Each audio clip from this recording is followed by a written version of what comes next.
I'm Jeremy Toeman, and today on Founder at 50, my guest is my former boss, Mark Larkin. He joined CNET.com as a 27-year-old unpaid intern and left 25 years later as the president of the entire brand portfolio. Mark walks us through those days of early internship to running the newsroom. He shares concrete steps about how to get noticed. We talk about what the grind is like, and then what it's like to fight for and then let go of a brand you love. The real heart of this story is listening to Mark's passion for storytelling and storytellers. Thanks again, Mark, for being one of my first 5 guests and for teaching me how to be both a boss and a friend. Let's dive in.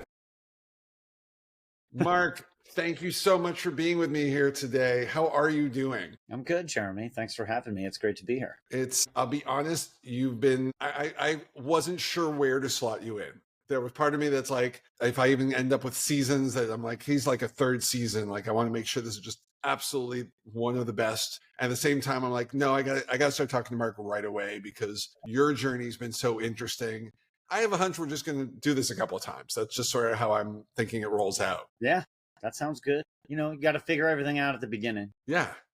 So you brought up the beginning. Well, that's where we're going to go to. Mark, one of the things I know and like about your career is you almost have the old fashioned, like the storybook story of like started in the mailroom, right? You basically started in the mailroom. That's not quite exactly right.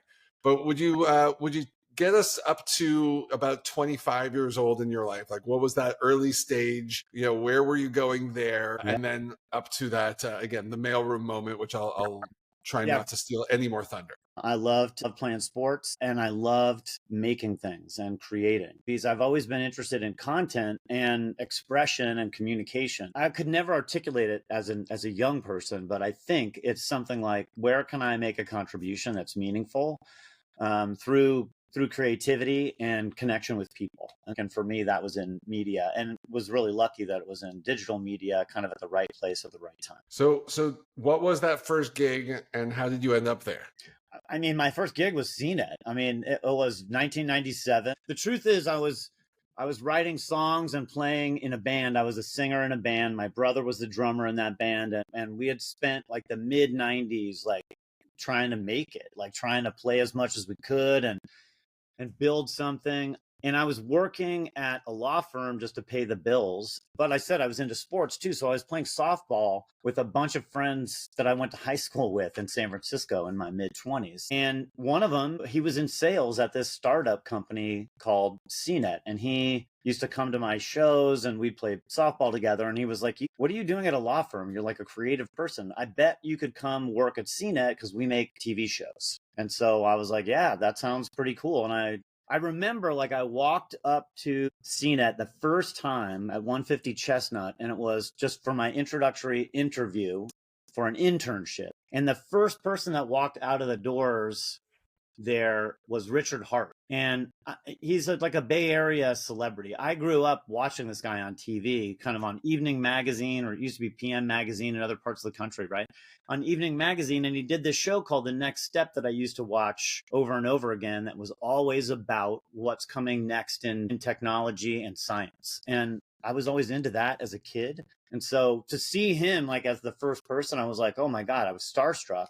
And it just turned out like it was the right thing for me to do, go to that interview that day. Awesome. And what was that actual first job? It was unpaid intern at CNET. I was basically like a gopher. I like broke down boxes and moved stuff and got coffee and took notes and did whatever anybody told me. In a way, what was funny about it is not just a lot of people start out as an intern. I was 27. Like I'd done a bunch of music. I had done working at a law firm, like I was married, right? But wow. I was in the twilight of my 20s, and I was like, what? I got to do something, something other than this. If I'm not going to make records for a living, what can I do that's not working at a law firm, right? So CNET was the answer. So you jumped in at CNET, and do you have any memories now of expectations down the road, right? You were a mature intern, right? And so, as you mentioned, you're already married. Did you have I'm gonna work the ladder of this corporate gig.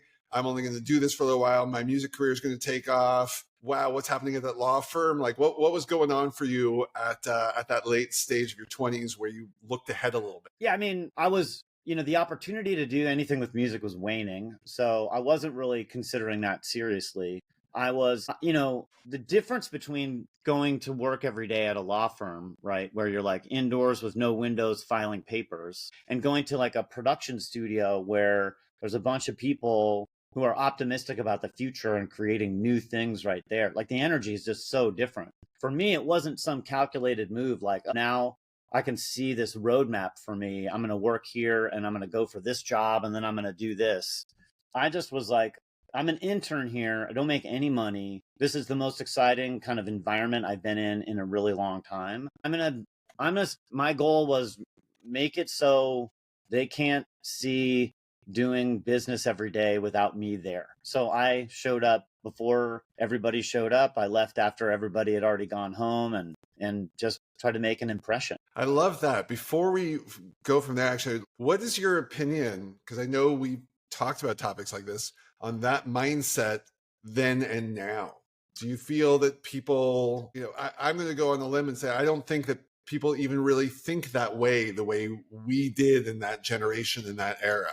Yeah, I don't know. I mean, yes and no, right? So I think there's kind of a loss of opportunity with that mentality in this kind of bifurcated at work, not at work kind of environment that we're in right now. Where look, if I started as an intern in a remote work environment, there's no way for me to demonstrate my impact on the business because my interaction with everybody is scheduled and already the framework is there. So there's no chance to kind of serendipitously demonstrate my passion or commitment or ability or anything that's any unique quality that I have, because inside of that scheduled interaction is an expectation of the role that you play, right? And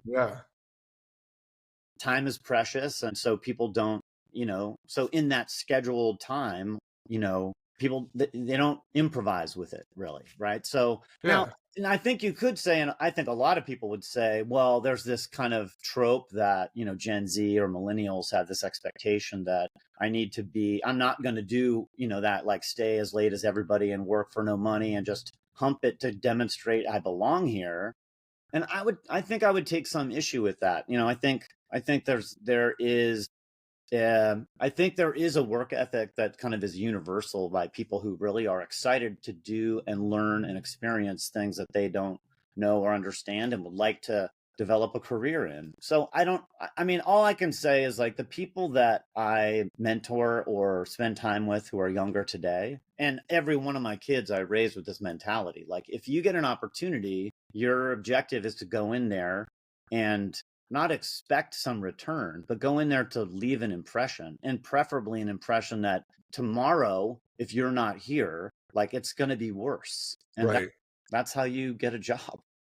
I think there's something also key to part of what you were saying is we've really entered an era where younger people are honed in a lot more about like being excited about that thing. Whereas I think back in the 90s, somewhere, 90s, 2000s, whenever you want to call it, and before that, A, there was a happiness to have any work, and B, I think we had a lot more expectations we would have to grind it out. I think that's one of the big things that's changed, but pros and cons to it, right? But I don't think, for lack of a better phrase, the kids today feel that need to grind it out is as prescient as we might have. Yeah, I think the grind itself, right, is like was such a mantra for such a long time. And I think you're right. There's a generation of people who don't glorify the grind because, and listen, like you said, there are positives and negatives to kind of every kind of work paradigm, right?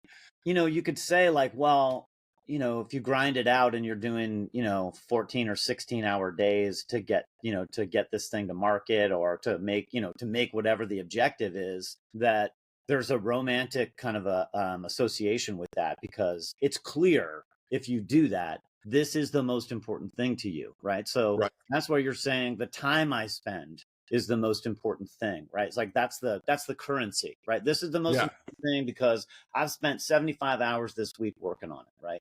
And there's nothing wrong with that. I think that's valid, right? But I also think that there is a validity to creating balance in your life in a way so that instead of 90 hours of, let's face it, like at least 30% of those 90 hours is on empty, right? You're burning, right? You say, well, I'm going to spend 40 hours, but the other 50 hours, right, I'm going to do things like ride the Peloton or walk the dog or talk to my mother or whatever, like the thing that makes you a real human and three-dimensional. And that three-dimensional person brings way more to whatever the project is than that person who's like, take on their like 70th coffee, right? Or, or worse, right? And you just don't produce good stuff, I think, that way. And so I admire that kind of that commitment to balance. I think that's fair. And I think the last thing that we'll move on from this, I think we are now at not tail end, but we're at this point. We now have about 30 years of watching young people be very, very successful thanks to technology, right? Yeah. Like you didn't have, as far as I recall, in the 80s and 90s, as many 20-somethings spontaneously become super wealthy or super powerful. So I think that's also shifted sort of the way we look at the work landscape, that, hey, 27-year-old Mark Larkin in 2025 could randomly, become a TikTok influencer and all of a sudden have 1 million followers and be making a lot of money without even knowing that was going to happen. Yeah. Whereas you and I couldn't have done that, in 97 when you were out there. Oh, no, I mean, it is. I mean, it's a paradigm shift. It's radically different from when we were at that age. So Mark, I wanted to spring this on you, and don't worry, it's not a bad thing, but I want you to see how much you can do from memory as quickly as you can. Intern at CNET to, spoilers, running the place. Yeah. What were they? Do you remember all the jobs you had along the way? Can you get me through each promotion? Okay. I think I'll probably miss some, but so I was an intern first, then I was hired as a researcher where they paid me $440 a month to research for them. It was very lucrative. I became a segment producer, which was a really great kind of experience. Then I became a coordinating producer. And this was all of this up to now is for actually really all for linear television. It was the early days of CNET. Okay. Then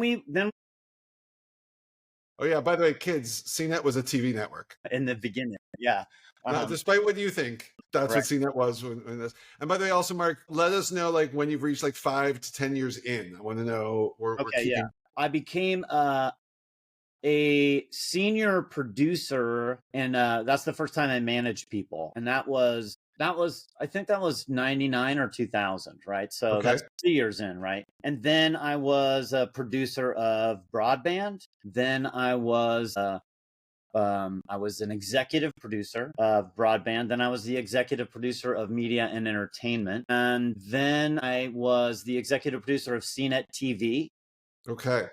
We launched CNET TV as a video destination on CNET like 2 months or something, around 2 months, either before or after YouTube launched. So that same time frame. Then I was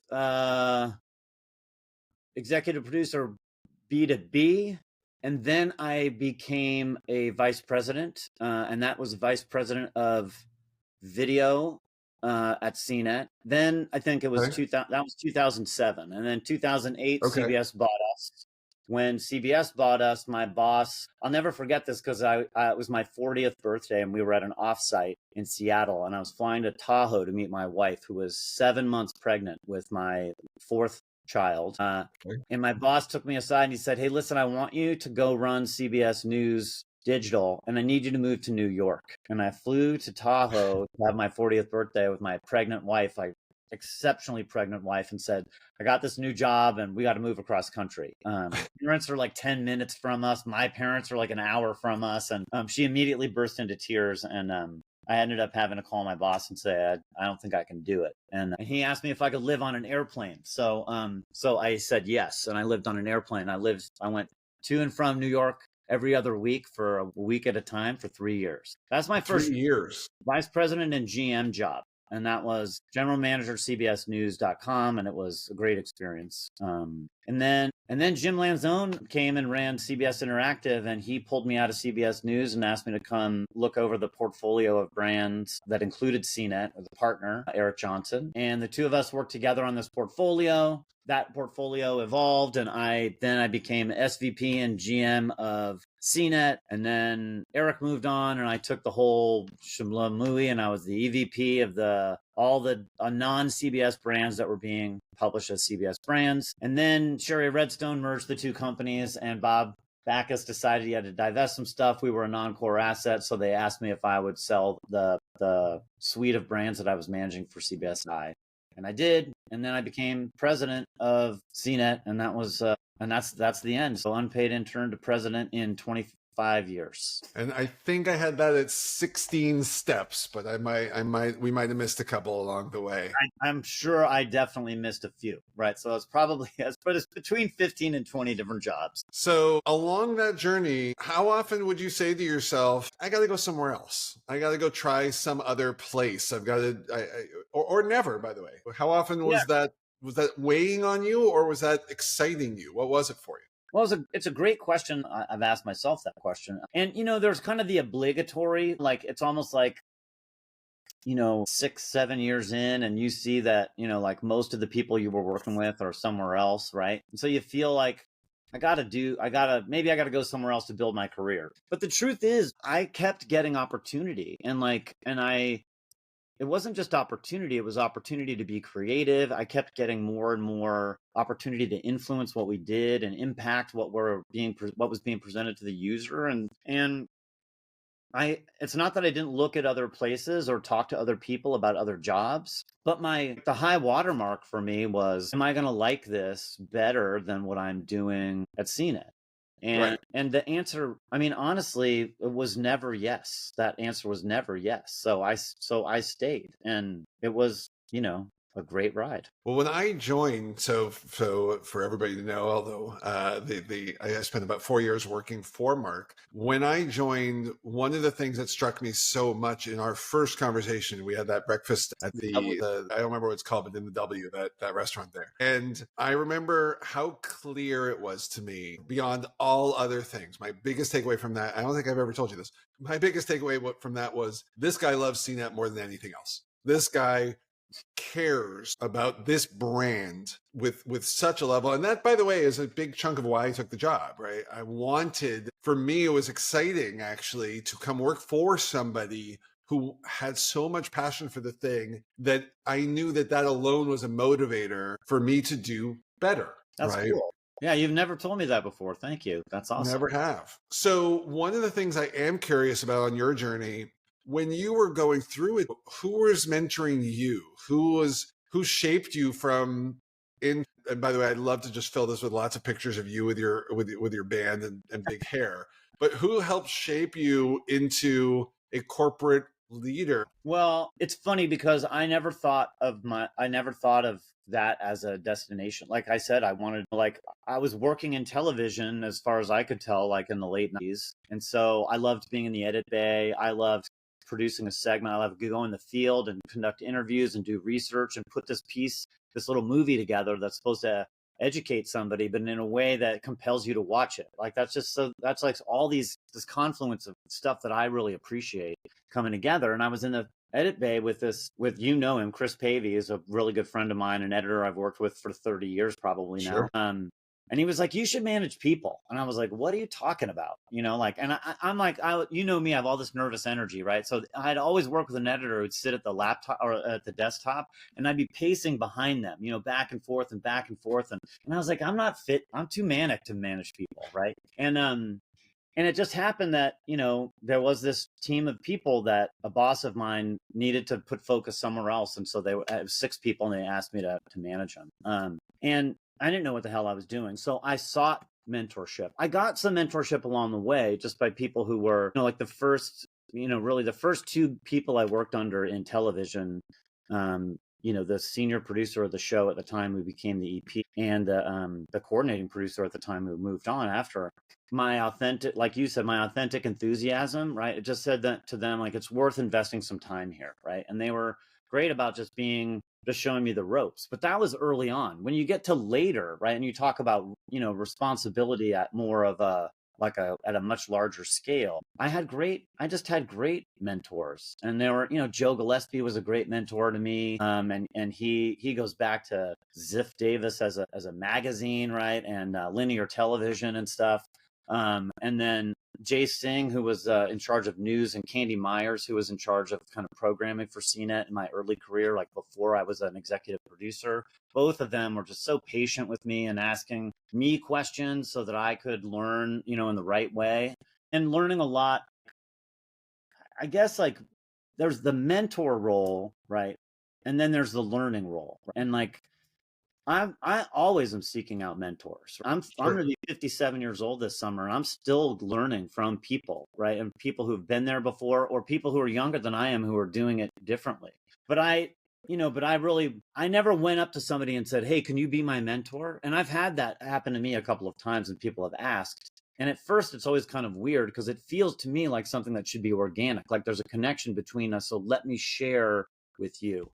But I have to say, like, I've even found that construct where it isn't organic can also be really rewarding. But for me, I never went and said, "Hey, Jeremy, would you mentor me in these things?" Like I never, but what I did do is hang out at your desk and ask you 1,000 questions about what you're doing until you were like, "Hey, why don't we go get lunch and I'll tell you a little bit about what I do." Right. And that's how it starts. And that is one thing that is, for as much as I appreciate like this dynamic, like work-life balance culture that we have with not being in the office all the time, that opportunity to make those connections, intergenerational, inter-experience connections, I think is really potentially a big loss for people. Both sides, the mentors and the PPs. We, my co-founder and I at Augie, we talk a lot about, because we've been hiring over it's been out for over 3 years. We've hired a lot of, I'll just say, late millennial or early Gen Z employees, basically people in their 20s and early 30s. And one of the things we've really noticed, I'm curious in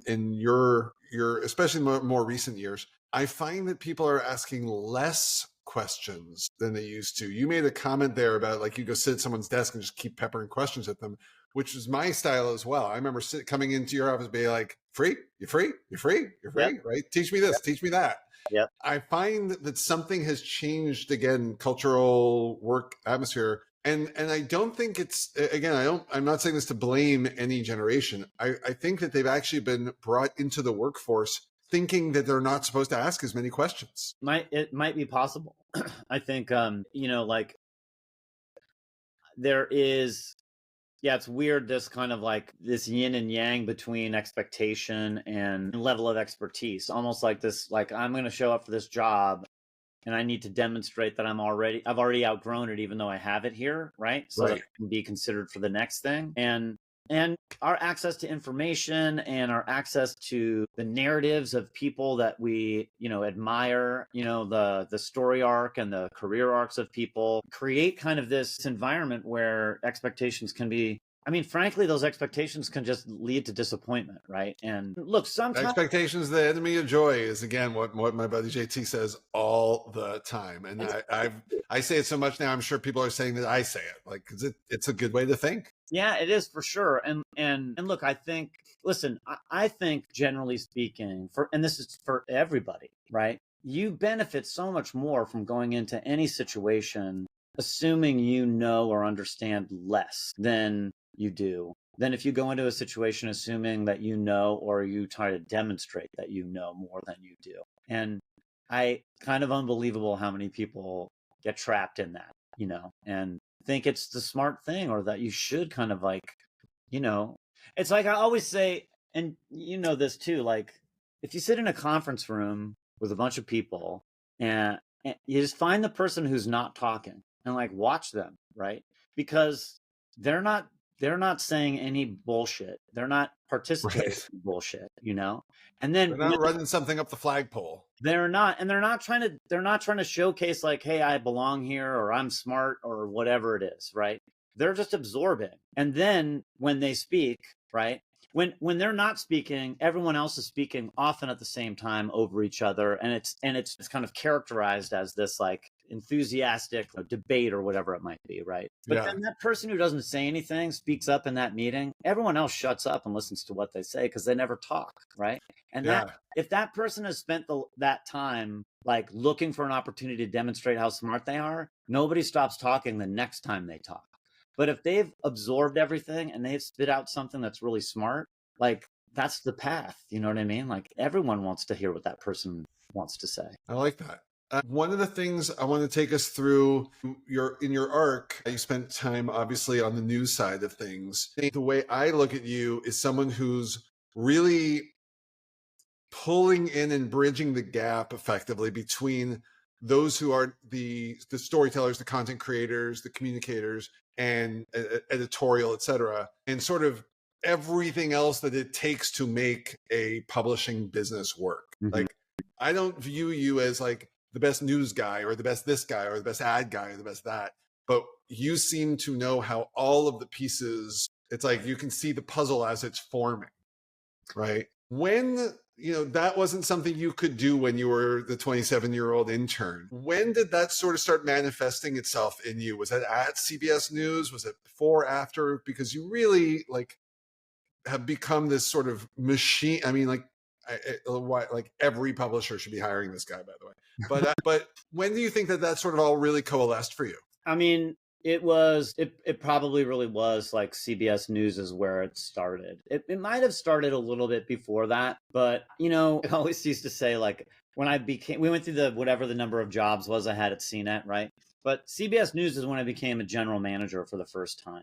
And I thought, well, that's the right title for me, right? Because I think I'm a good general manager. And the reason is not just that, I'm a communicator or like like an organized thinker, but it's because like I'm pretty good at a number of different things and I'm not totally an expert in any one of them, right? As much as I would have loved to have been a creator, like a musician or a filmmaker or a TV producer or something, like I'm just not, like that isn't my strong suit as much as I love it, right? Like for me, I wanted to be around that creativity, understand the importance, right? And like the unique nature in which creativity communicates effectively with people. And that spans a gamut. So this is what the real eye-opening thing for me was. Because honestly, when they asked me to do CBS News, I was scared shitless, man. Like, are you kidding me? Like, I'm in 57. Yeah, I mean, like that's like CBS News. I don't want to go too far down this, but did you have some imposter syndrome going on when that happened? I absolutely did. Yes, for sure. And I stepped in it a ton of times at the beginning, right? Like I didn't make it easy for myself at the beginning. And I did this it's very short, but like there's a producer in CBS News who's just in charge of all of the content. Great, like a scary person, right? As a lot of news people are, right? They just have big personalities. You're scary. It's just scary, right? For sure. But I love them, right? So I went up to him and I went in to introduce myself, and he said, "It's really nice to meet you. I'm convinced you're here to take my job and ruin the industry. I really look forward to working together." And I was like, okay, well, so that's my taste of like what's coming next, right?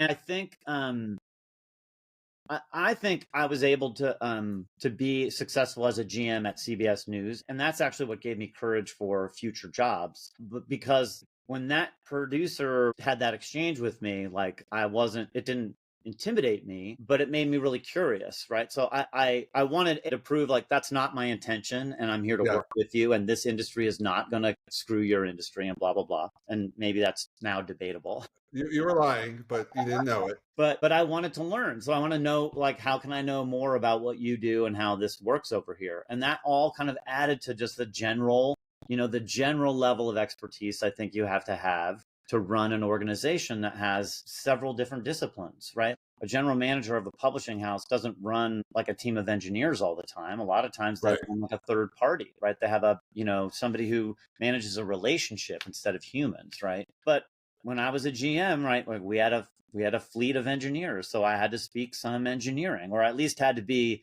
acceptable to the engineers, right? Same with product people, right? And so what I really focused on, and worked on was that like trying to understand where people were coming from. So a degree of empathy for whatever anyone's position was, that blended in with what they were responsible for. And if you understand, I think if you understand like what people are passionate about, what they're responsible for, and something about what they want to be motivated by or what inspires them, then you can put a team of really different people together who can enhance every decision that they make because of their differences and build something great.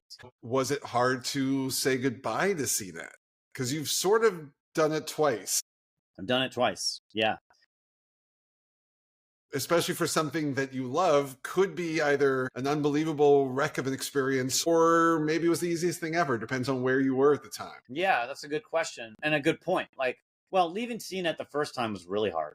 Like I'd been there for 25 years. I had said, like, I mean, I felt like I'd committed so much of just my energy to it, not just time, but like, like I would slack the copy desk at 4:30 in the morning because I saw a typo in a story, right? I was aggro, right? So being like that deep, right? And then letting go of it where, you've got relationships and friendships and a depth of connectivity to people who've been on this journey with you. And, like we kind of had to fend off, the invaders, right?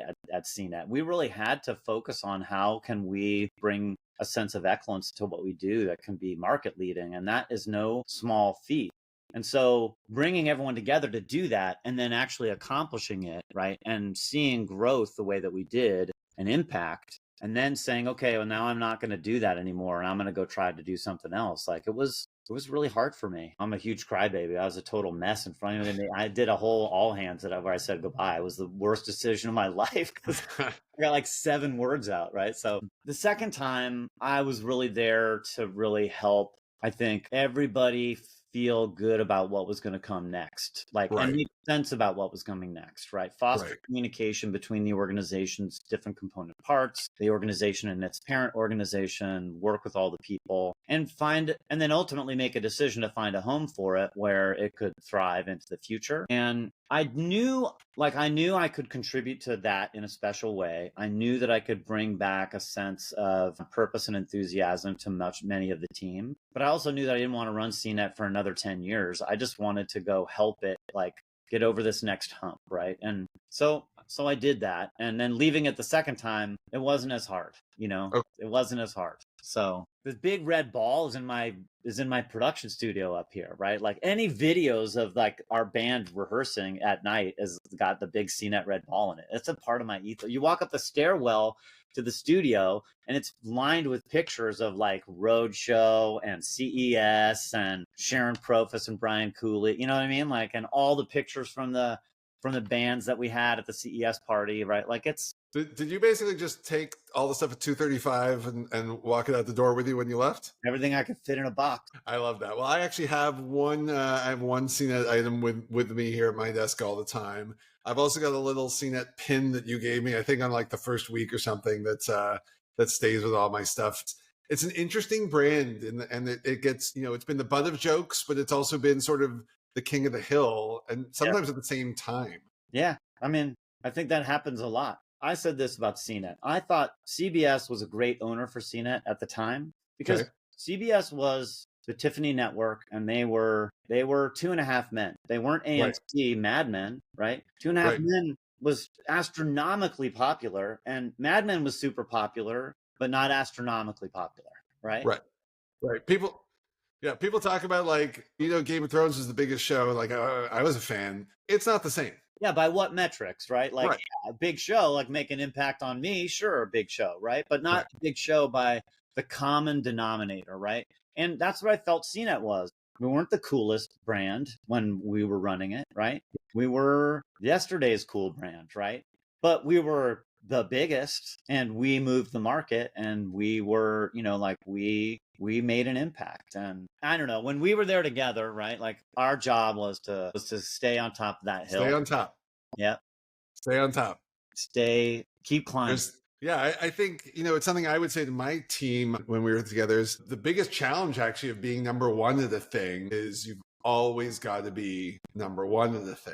Because number two just wants one time to say, no, we're number one. Yep. Right? Yes. That's true. So we're almost 30 years since you started at CNET, and I happen to know that music's back in your world. How'd that happen? COVID. And do a quick plug, like what? Tell everybody a bit about. Yeah. Don't tell. Well, John, Don't tell. Don't tell. Do don't tell. no, don't tell John on Instagram. Don't tell underscore John, JOHN. I'll make this really short. COVID happened. I have 3 of my 4 kids were already out of the house. I moved them back into the house, and we spent like 3 months together, like they were 12 years old again. And it was maybe one of the most glorious experiences that I've had in a long time. And then they left. And the truth is, I got depressed, and I was bummed because there was this void, and I picked up a guitar, and I hadn't been playing guitar probably for 15 years. The songs just started pouring out again. So I'd spent a lot of time writing songs and then a lot of time not. And once I started writing them again, I was like, well, let's just do this. It was really rewarding and fulfilling, right? Like just a creative expression. It doesn't have any objective. Like it just is, it's cathartic. It's awesome. So my daughter is the singer. Her mom was my backup singer in the 90s, and her brother plays guitar, and my brother plays drums, and we have a couple of friends who play with us too. We record and we release songs and stuff like that. It's like original music, but it's like classic rock, right? It's like a very narrow audience of people who like it, but it's like guitars, and Yeah. And we have a good time. I think Veronica and William and my brother are really talented people. So it's really fun to play with them because they always make me better. And then in this summer, we're playing at the Petaluma Music Festival. It's just kind of like a celebration of all these 90s bands like Camper Van Beethoven and Cracker and Ozone Motley and the English Beat and all these great bands that I grew up listening to and loved, when I was playing music in the 90s. So I'm excited to go play that show.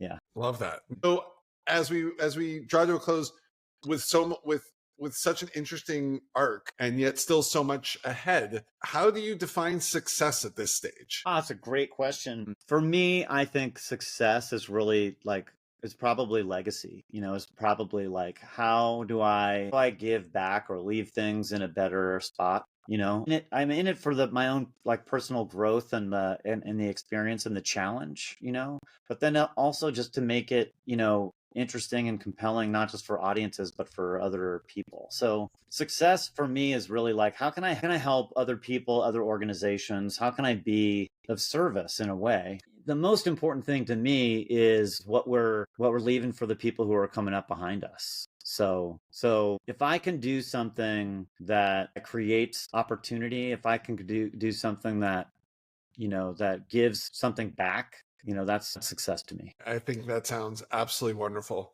Mark, you were my boss, but I think it only took us about a week before we would quickly have called each other friends. I look back at that as one of my, I think about my career in sort of different stages. I've had the opposite career to you in so many ways of so many different things. But CNET is hands down a top 3 experience in my professional career. And I just want to thank you for that and making that so great. I'm sure there's so many other people who would say similar things. Follow Don't Tell John on Spotify and Insta and all the other places and see where you land next. I think media industry could still use you out there, buddy. Yeah, well, I'll keep you posted. And thanks, Jeremy. I've always appreciated our friendship and love following what you do. And I think this has been really fun. It's gonna be a success. Awesome. Thanks, Mark, and have a great day, everybody out there.